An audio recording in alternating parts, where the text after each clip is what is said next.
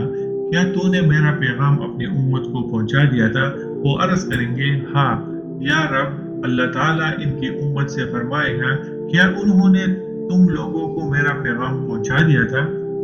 وہ کہیں گے نہیں، ہمارے پاس تو کوئی نبی نہیں آیا۔ اللہ تعالیٰ نوح علیہ السلام سے فرمائے گا تیرا گواہ کون ہے؟ وہ عرض کریں گے محمد صلی اللہ علیہ وسلم اور ان کی امت۔ تب ہم مسلمان گواہی دیں گے کہ نوح علیہ السلام نے تبلیغ کی تھی۔ اس آیات مبارکہ میں اسی طرف اشارہ ہے۔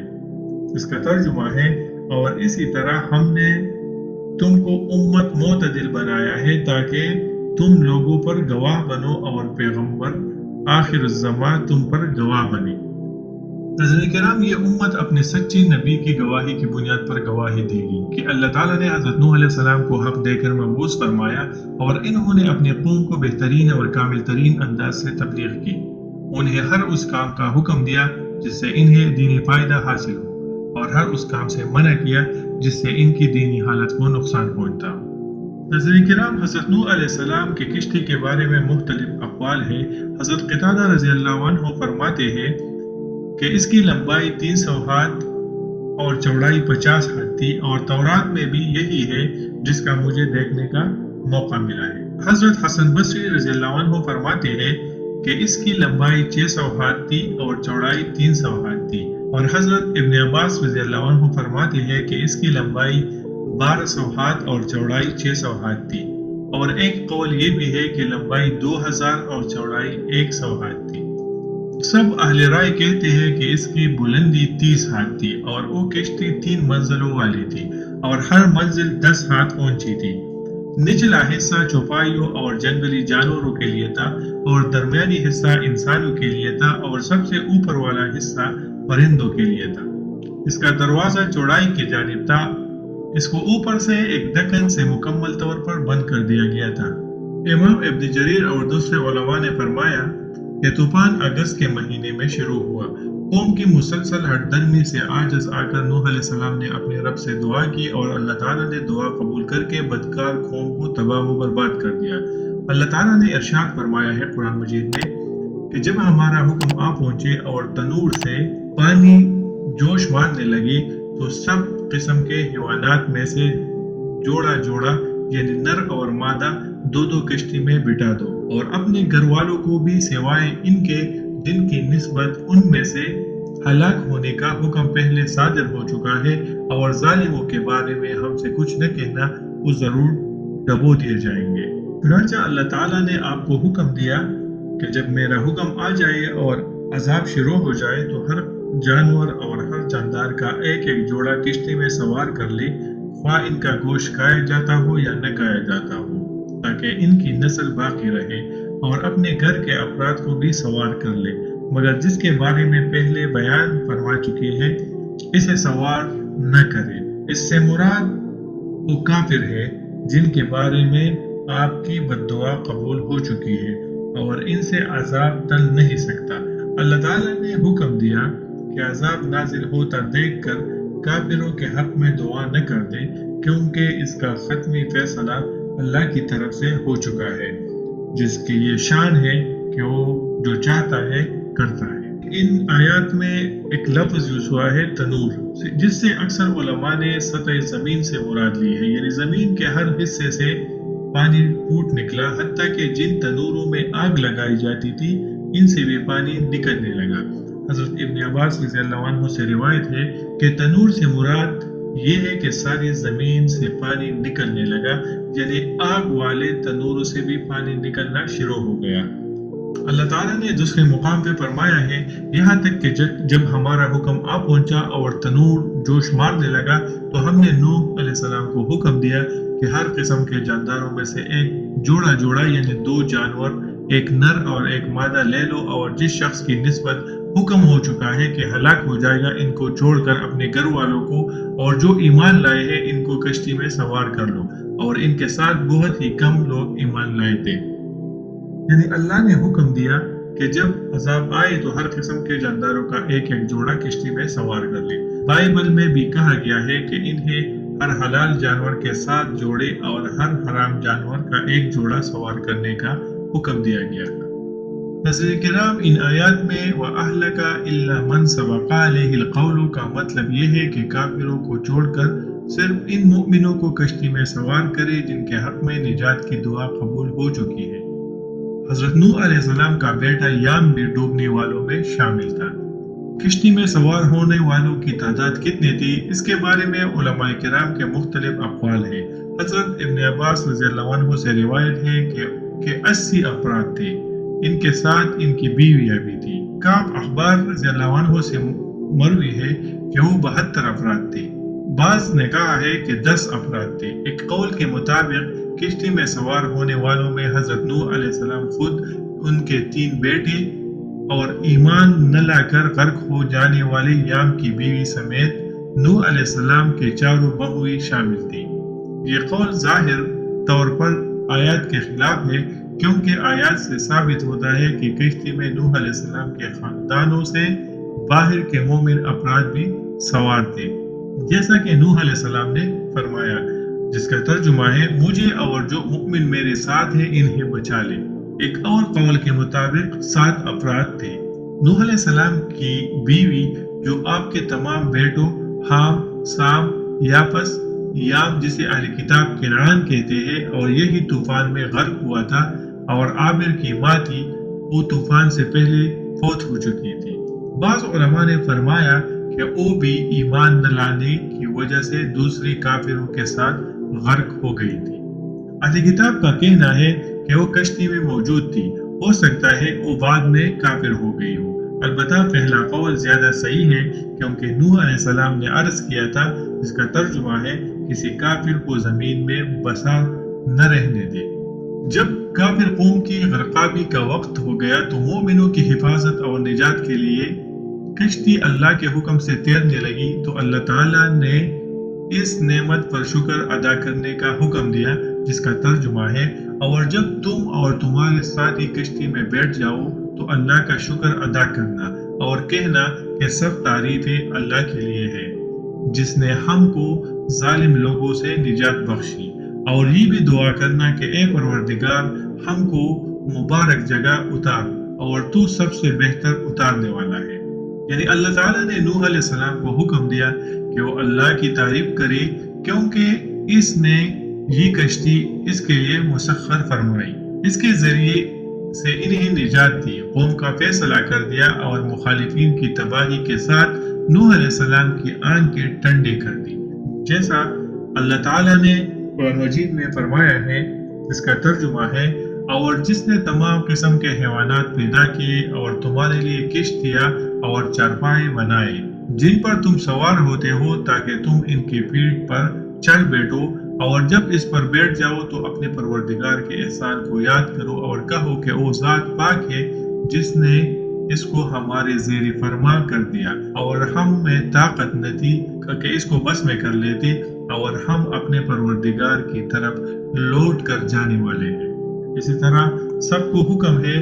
کہ کام کی ابتدا میں دعا کی جائے تاکہ اس میں خیر و برکت حاصل ہو اور اس کا انجام اچھا ہو۔ ناظرین کرام، طوفان نوح کی کیفیت کے بارے میں اللہ تعالیٰ نے قرآن مجید میں فرمایا ہے، اس کا ترجمہ ہے اور وہ ان کو لے کر طوفان کی لہروں میں چلنے لگی، لہریں کیا تھی گویا کے پہاڑ تھی۔ اس کی وجہ یہ تھی کہ اللہ تعالیٰ نے آسمان سے ایسی شدید بارش نازل فرمائی جو زمین پر اس سے پہلے کبھی نہیں ہوئی تھی اور نہ بعد میں کبھی ہوگی۔ یوں لگتا تھا جیسے مشکوں کے منہ کھول دیے گئے ہو، اور اللہ کے حکم سے زمین پر ہر راستے اور ہر خطے سے پانی پھوٹنے لگا، جیسا کہ اللہ تعالیٰ نے قرآن مجید میں فرمایا ہے، تو نوح نے اپنے پروردگار سے دعا کی کہ الہی میں ان کے مقابلے میں کمزور ہو تو ان سے بدلہ لے۔ بس ہم نے زور کے مینا سے آسمان کے دہانے کھول دیے اور زمین میں چشمے جاری کر دیے، تو پانی ایک کام کے لیے جو مقدر ہو چکا تھا جمع ہو گیا، اور ہم نے نوح کو ایک کشتی پر جو تختوں اور میخوں سے تیار کی گئی تھی سوار کر لیا، وہ ہماری آنکھوں کے سامنے چلتی تھی۔ یہ سب کچھ اس شخص کے انتقام کے لیے کیا گیا جس کو کافر مانتے نہ تھے۔ اللہ تعالیٰ نے مزید فرمایا، جس کا ترجمہ ہے، جب پانی طغیانی پر آیا تو ہم نے تم لوگوں کو کشتی پر سوار کر لیا تاکہ اس کو تمہارے لیے یادگار بنائے اور یاد رکھنے والے کان اسے یاد رکھے۔ حضرت کرام کئی مفسرین نے فرمایا ہے کہ پانی بلند ترین پہاڑ سے بھی 15 ہاتھ بلند تھی۔ بائبل میں بھی یہی اسی طرح ذکر ہوا ہے۔ حضرت ابن عباس رضی اللہ عنہ فرماتے ہیں کہ پانی کثرت سے نکل آیا، یعنی مشرق سے، مغرب سے، ہر جگہ سے پانی، ہر طرف سے پانی نکل آیا۔ میدانوں، پہاڑوں، صحراؤں اور چٹیل میدانوں میں ہر جگہ آیا، جس کے نتیجے میں ہر زندہ چیز ہلاک ہو گئی۔ اللہ تعالیٰ ارشاد فرماتے ہیں، اس وقت نوح نے اپنے بیٹے کو پکارا جو کہ کشتی سے الگ تھا کہ بیٹا ہمارے ساتھ سوار ہو جا اور کافروں میں شامل نہ ہو، لیکن بیٹے نے کہا کہ میں ابھی پہاڑ سے جا لگوں گا اور مجھے پانی سے بچا لے گا۔ انہوں نے کہا کہ آج اللہ کے عذاب سے کوئی بچانے والا نہیں ہے اور نہ کوئی بچ سکتا ہے مگر جس پر اللہ تعالیٰ رحم کرے۔ اتنے میں دونوں کے درمیان لہر حائل ہو گئی اور وہ ڈوب کر رہ گیا۔ یہ نوح علیہ السلام کا بیٹا یام تھا جو سام، حام اور یافس کا بھائی تھا۔ بعض علماء نے اس کا نام کنعان بتایا ہے۔ وہ کافر اور فاسق تھا۔ اس نے اپنے والد کا سچا دین قبول نہ کیا، اس لیے ہلاک ہونے والوں کے ساتھ ہلاک ہو گیا، جبکہ آپ کا دین و مذہب قبول کرنے والے نجات پا گئے۔ ناظرین کرام، جب طوفان نوح میں نوح علیہ السلام کی پوری قوم ہلاک ہو گئی اور طوفان ختم ہو گیا، جس کے بارے میں اللہ تعالیٰ نے ارشاد فرمایا، اس کا ترجمہ ہے، اور حکم دیا گیا، اے زمین اپنے پانی نکل جا اور اے آسمان تھم جا، تو پانی خوش ہو گیا اور کام تمام کر دیا گیا، اور کشتی کوہ جودی پر جا ٹھہری اور کہہ دیا گیا کہ بے انصاف لوگوں پر لعنت۔ یعنی جب زمین پر کوئی ایسا انسان باقی نہ رہا جو اللہ کے سوا کسی کی عبادت کرتا ہو، تو اللہ تعالیٰ نے زمین کو حکم دیا اور آسمان کو حکم دیا کہ بارش برسانا بند کر دے، چنانچہ پانی اترنے لگا اور مجرموں کو وہ سزا مل گئی جس کا اللہ تعالیٰ نے فیصلہ کر رکھا تھا۔ وہ اپنی بدعمالیوں کی وجہ سے اللہ کی رحمت و معرفت سے محروم رہے۔ اس کے بعد اللہ تعالیٰ نے بیان فرمایا ہے کہ نوح علیہ السلام نے اپنے بیٹے کے حق میں رب سے دعا فرمائی اور سوال کیا کہ وہ کیوں غرق ہوا۔ اس سوال کا مقصد محض حصول علم تھا، یعنی اے اللہ، تو نے مجھ سے میرے اہل و عیال کو بچانے کا وعدہ فرمایا تھا، پھر میرا بیٹا کیوں غرق ہو گیا، حالانکہ وہ بھی میرے اہل و عیال میں شامل تھا۔ اللہ تعالیٰ نے فرمایا، وہ تیرے گھرانے کن افراد میں شامل نہیں تھا جن کی نجات کا وعدہ کیا گیا تھا، اور اپنے گھر والوں کو بھی بٹھا لو کشتی میں سوائے ان کے جن کے حق میں ان سے ہلاک ہونے کا حکم صادر ہو چکا ہے، اور وہ ان افراد میں شامل تھا جن کے غرق کیے جانے کا فیصلہ ہو چکا تھا، اس لیے وہ اہل ایمان سے الگ ہو کر کفار سے مل گیا اور انہی کے انجام سے دوچار ہوا۔ جب زمین کی سطح سے پانی خشک ہو گیا اور زمین پر رہنا اور چلنا پھرنا ممکن ہو گیا، تو نوح علیہ السلام کو حکم دیا گیا کہ کشتی سے اتر آئے، جو طویل عرصہ پانی میں چلتی رہی اور آخرکار مشہور پہاڑ جودی پر ٹھہر گئی۔ ناظرین کرام، یہاں پہ ہم حضرت ابن عباس رضی اللہ عنہ کے ایک روایت کے بارے میں ڈسکس کرتے ہیں۔ امام ابن جریر نے اپنے سند کے ساتھ حضرت ابن عباس رضی اللہ عنہ سے روایت کی ہے کہ حواریوں نے حضرت عیسیٰ علیہ السلام سے کہا کہ کاش آپ ہمارے لیے کشتی نوح کو دیکھنے والا شخص زندہ کر دیتے جو ہمیں اس کے متعلق تفصیل سے بتائے۔ تو وہ ان کو لے کر مینا کے ایک ٹیلے کی طرف لے گئے، وہاں سے ایک مٹھی بھر کر فرمایا، جانتے ہو یہ کون ہے؟ حواریوں نے کہا کہ اللہ اور اس کے رسول بہتر جانتے ہیں۔ عیسیٰ علیہ السلام نے فرمایا، یہ کعب بن حام بن نوح ہے۔ پھر اس ٹیلے پر آپ نے لاٹھی ماری اور کہا کہ اللہ کے حکم سے اٹھ۔ وہ سر سے مٹی جھاڑتے ہوئے اٹھا اور اس کا سر سفید ہو چکا تھا۔ حضرت عیسیٰ علیہ السلام نے دریافت فرمایا کہ کیا تو اسی حالت میں فوت ہوا تھا؟ اس نے کہا کہ نہیں، میں جوانی کے حالت میں فوت ہوا تھا، لیکن میں نے سمجھا قیامت قائم ہو گئی ہے، اس لیے میرے سر کے بال سفید ہو گئے۔ عیسیٰ علیہ السلام نے فرمایا، کیا ہمیں کشتی نوح کے متعلق بتا سکتے ہو؟ انہوں نے کہا کہ اس کی لمبائی 1200 ہاتھ اور چوڑائی 600 ہاتھ تھی۔ اس کی 3 منزلیں تھی، ایک منزل میں چوپائی اور جنگلی جانور، اور ایک منزل میں انسان، اور ایک منزل میں پرندے تھے۔ جب جانوروں کی لید اور گوبر جمع ہو گئی تو نوح علیہ السلام کی طرف وحی آئی کہ ہاتھی کے دم کو ہلاؤ۔ جب اس نے دم ہلائی تو اس سے نر اور مادہ خنزیر پیدا ہوئے اور وہ لید کی طرف لپکے، اور جب چوہے کشتی کو کاٹنے لگے اور خطرہ پیدا ہو گیا کہ کشتی میں سوراخ ہو جائے گا، تو نوح علیہ السلام کی طرف وحی آئی کہ شیر کی دونوں آنکھوں کے درمیان ضرب لگاؤ۔ انہوں نے ضرب لگائی تو اس کی نتنوں سے بلّا باہر آئے اور وہ چوہوں پر پل پڑے۔ ناظرین کرام، حضرت عیسیٰ علیہ السلام نے اس سے کہا کہ نوح علیہ السلام کو کیسے معلوم ہوا کہ اب تمام شہر غرق ہو گئے ہیں؟ اس نے کہا کہ نوح علیہ السلام نے ایک کوے کو بھیجا کہ معلوم کر آئے، تو جب اس نے ایک جگہ لاش دیکھی تو اس کو کھانے لگ گیا۔ نوح علیہ السلام نے اس کے لیے بد دعا کی کہ وہ انسانوں سے ڈرتا رہے، اس لیے وہ اب گھروں سے مانوس نہیں ہے، ان میں رہنے کا عادی نہیں ہے، بلکہ ان سے ڈرتا رہتا ہے۔ پھر انہوں نے کبوتر کو بھیجا کہ وہ اپنی چونچ میں زیتون کے پتے اور پاؤں میں مٹی لایا۔ اس سے ان کو معلوم ہو گیا کہ پوری دنیا غرق ہو گئی ہے۔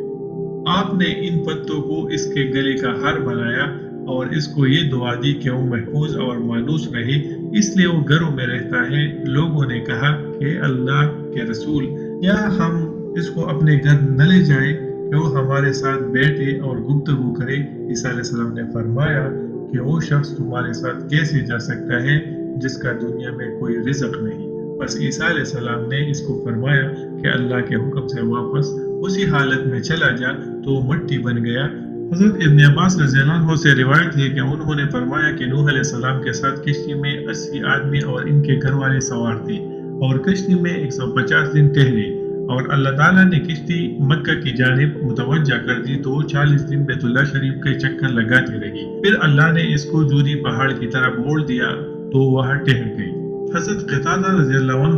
وغیرہ فرماتے ہیں کہ نوح علیہ السلام ماہ رجب کی 10 تاریخ کو کشتی پر سوار ہوئی اور 150 دن چلتے رہے اور 1 مہینہ جودی پہاڑ پر رہے، اور محرم کی 10 تاریخ کو کشتی سے اترے۔ پھر ان سب نے اس دن روزہ رکھا، اور ابن جریر نے اس کے موافق ایک مرفوع روایت بھی بیان کی ہے۔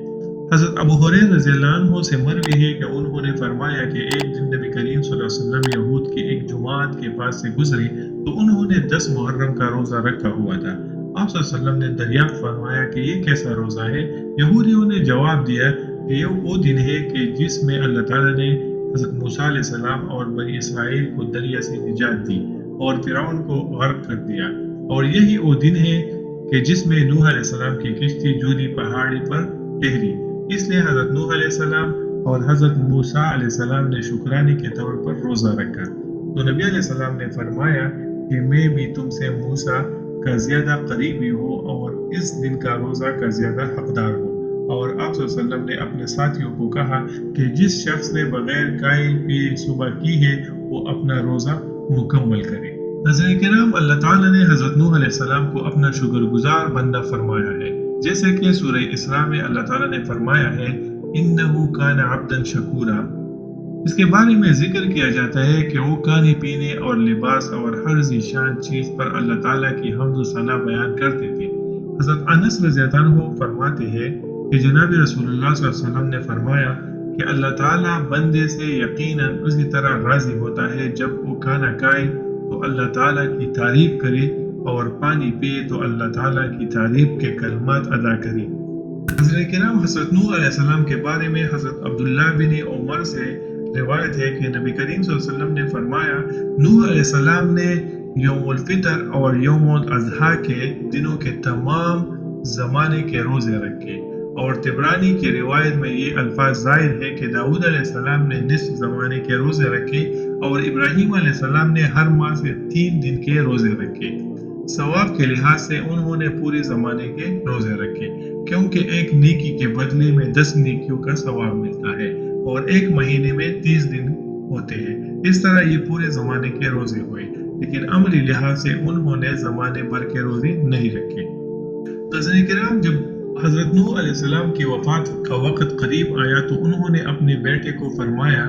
میں تجھ کو وصیت کرتا ہوں، 2 چیزوں کا حکم دیتا ہوں اور 2 چیزوں سے روکتا ہوں۔ میں تجھے لا الہ الا اللہ کے ذکر کرنے کا حکم دیتا ہوں، کیونکہ اگر ساتوں آسمانوں اور ساتوں زمینیں ایک پڑھنے میں رکھ دی جائے تو لا الہ الا اللہ کو دوسرے پڑھنے میں رکھ دی جائے تو لا الہ الا اللہ حاوی اور باری ہو جائے گا، اور سبحان اللہ و بحمدہ سبحان اللہ العظیم پڑھنے کا حکم دیتا ہوں، کیونکہ اللہ کی تمام مخلوق اسی کے ساتھ اللہ کی تعریف بیان کرتی ہے، اور اسی کے ساتھ پوری مخلوق کو روزی دی جاتی ہے، اور میں تجھ کو دو چیزوں سے روکتا ہوں، ایک شرک ہے اور دوسرا تکبر۔ کرام حضرت نوح علیہ السلام کے عمر کے بارے میں مختلف روایات ہیں۔ حضرت ابن عباس رضی اللہ عنہ کے مطابق اس کی عمر 600 سال تھی جب آپ کشتی پر سوار ہوئے۔ حضرت ابن عباس رضی اللہ عنہ نے مزید بیان کیا کہ وہ طوفان کے بعد 350 سال زندہ رہے، لیکن یہ بات صحیح معلوم نہیں ہوتی۔ اگر اس روایت اور قرآن کے بیان میں مطابقت نہ ہو سکے تو مذکورہ روایات کی بات لازمی طور پر غلط ہوگی۔ قرآن مجید کے الفاظ کے سیاق سے پتہ چلتا ہے کہ نوح علیہ السلام نبی بننے کے بعد اور طوفان آنے سے پہلے تک اپنی قوم میں 950 سال ٹھہرے، بس طوفان کے آنے کے بعد کتنی مدت زندہ رہے اس کا علم تو اللہ تعالیٰ کو ہی ہے۔ حضرت ابن عباس رضی اللہ عنہ کا قول اگر محفوظ اور صحیح ہے تو نوح علیہ السلام کی بعثت 480 برس کی عمر میں ہوئی اور طوفان کے بعد 350 برس زندہ رہے، تو ان کی کل عمر وہ تقریباً 1780 برس بنتی ہے۔ ناظرین کرام، حضرت نوح علیہ السلام کی قبر مبارک کے بارے میں ابن جریر نے عبد الرحمن بن ثابت اور دیگر تابعین وغیرہ سے روایت کی ہے کہ نوح علیہ السلام کی قبر مسجد حرام میں ہے۔ یہ بات بعض تاریخدان کی رائے سے زیادہ قوی اور مضبوط ہے، جو یہ کہتے ہیں کہ ان کی قبر بقاع شہر میں ہے، جو آج کل کرک نوح کے نام سے مشہور ہے، اور اس وجہ سے وہاں ایک مسجد تعمیر کی گئی ہے۔ ناظرین کرام، حضرت نوح علیہ السلام کے واقعات سے ہمیں کئی سبق ملتے ہیں، اور یہ پتہ چلتا ہے کہ حضرت نوح علیہ السلام کی نافرمان کافر قوم طوفان سے تباہ و برباد ہو گئی، جبکہ مومنوں کو اللہ تعالیٰ نے اپنے فضل و کرم سے محفوظ رکھا۔ علماء تاریخ نے اس طوفان کے آثار تلاش کرنے اور اس قوم کی واقعات ڈھونڈنے کی کوشش نہیں کی، بلکہ اسے ناممکن اور محال تصور کیا جاتا تھا۔ پھر 1920 میں سر لیونارڈ کی سربراہی میں ایک ٹیم نے عراق میں آثار قدیمہ کی تحقیق کے لیے کھدائی کی۔ یہ ٹیم برطانیہ کے میوزیم اور امریکہ کے ایک یونیورسٹی کے ریسرچر پر مشتمل تھی۔ اس ٹیم نے اور کے شمال میں واقع شہر ترابیت میں کھدائی کی تو انہیں کافی گہرائی میں مدفون چکنی مٹی کے برتن اور مورتیاں اور دیگر آلات ملی، جو عہد قدیم میں مستعمل تھے، یعنی وہ پہلے اس زمانے میں استعمال ہوتے تھے۔ لیبارٹری ٹیسٹ سے یہ بات سامنے آئی کہ اس مدفون ذخیرے کے اجزاء دریائے فرات کے وسطی علاقے سے پانی کے ساتھ بہہ کر اس جگہ منتقل ہوئے ہیں۔ اس سے معلوم ہوا کہ اس علاقے میں بہت پہلے کوئی زبردست طوفان آیا تھا۔ محکمہ آثار قدیمہ کے اس ٹیم کی تحقیقات سے یہ بات بھی سامنے آئی کہ جس پانی نے یہ چیزیں یہاں دفن کر دی تھی، اس کی اونچائی کم از کم 50 فٹ تھی۔ تورات میں اس طوفان کی اونچائی 25 فٹ بیان کی گئی ہے۔ سر لیونارڈ کا یہ خیال بھی ہے کہ اس طوفان سے ساری دنیا تباہ نہیں ہوئی تھی، بلکہ یہ طوفان دجلہ اور فرات کی وادی میں آیا اور پہاڑوں اور صحرا کے درمیان علاقے کو ملیا میٹ کر دیا تھا۔ لیکن یہ نظریہ ہے، کیونکہ قرآن کے عموم سے معلوم ہوتا ہے کہ یہ سیلاب اور طوفان پوری دنیا پر آیا تھا۔ لیکن آج کل کے سائنٹسٹ کہتے ہیں کہ یہ طوفان جو آیا تھا یہ دجلہ اور فرات کے درمیان کے علاقے میں آیا تھا، جس کو آج کل عراق کہا جاتا ہے، جو آج کل عراق ہے۔ ناظرین کرام، امید کرتے ہیں کہ آپ کو حضرت نوح علیہ السلام کا واقعہ پسند آیا ہوگا۔